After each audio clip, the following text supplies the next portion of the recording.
connected to the Democrat-Republican politics, but I thought it would be worth discussing because it has to do with one of my favorite people, a guy named Dr. Claude Anderson. In case you don't know who Dr. Claude Anderson is, I assume everyone knows who he is. Dr. Claude, give me a yes if you know who Dr. Claude Anderson is. If you've heard of his books, Powernomics, Black Labor, White Wealth, The Black History Reader, Dirty Little Secrets. He tells dirty little secrets of Black history. I assume you all know about these books. His books are all at powernomics.com. I believe these books should be required reading for every Black person in America. The public school system will never embrace these books because the public school system does not want African Americans to be wealthy and powerful. I'm convinced of that. They want you to be good employees. That's what they want, and that has not worked out for us at all. That's actually put us in deeper oppression. Since integration actually happened, our wealth has actually gone down. How many of y'all know that? How many of y'all know that Black wealth has not gone up as a result of integration? So it's like you were maybe a great solo artist and they brought you into the band, and then when you joined the band, you were suddenly making less money, selling fewer records.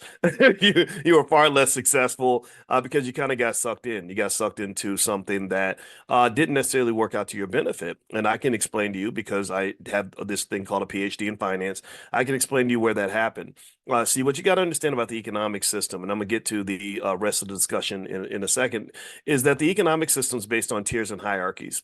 In fact, I've actually, just to be straightforward, I've compared it to almost like a pimp and a hooker system, where you've got the pimps, the people at the top, the elites, and then you've got everybody else who the elites are hoping to exploit. And unfortunately, these tend to be the employees, the consumers, the borrowers, the spenders, things like that, and or the renters. Renters really get exploited really badly in this economy, and so what happens in the public school system is that there's a culture around you being trained to take the lower rung of this system.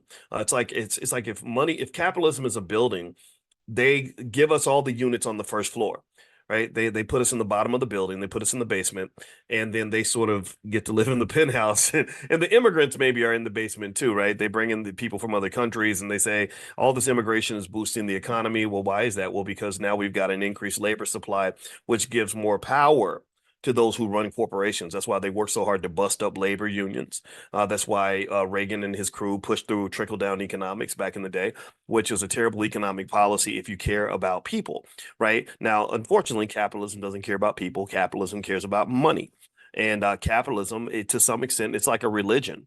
And America has become a country that worships money, and cares about money more than almost anything else. And that's just a reality. And this is why it's very important to understand your economics, not so you can go out and harm people with this knowledge. I'm giving you a superpower. I understand money and wealth and capitalism better than any of these people that are out here. That's what you do when you're a finance professor. You train people that go to Wall Street. You train people that get PhDs and all this other stuff. So when I give you this, I want you to use it as for defense, not offense, and I want you to use it for power, not conquer, not colonialism, not to go and take over others. That's not the right way to use it. So anyway, Kamala Harris, Kamala, uh, yeah, Kamala Harris, yeah, she made a remark about reparations, and she did an interview with Charlemagne the God, a guy I know pretty well. I've known him since he was back on the Wendy Williams show. I've probably interacted with him maybe 20 or 30 times or something, and I have a lot of respect and admiration for him. In fact, when he did his interview with Joe Biden, he sent me a text and asked me what questions he thought I thought he should ask.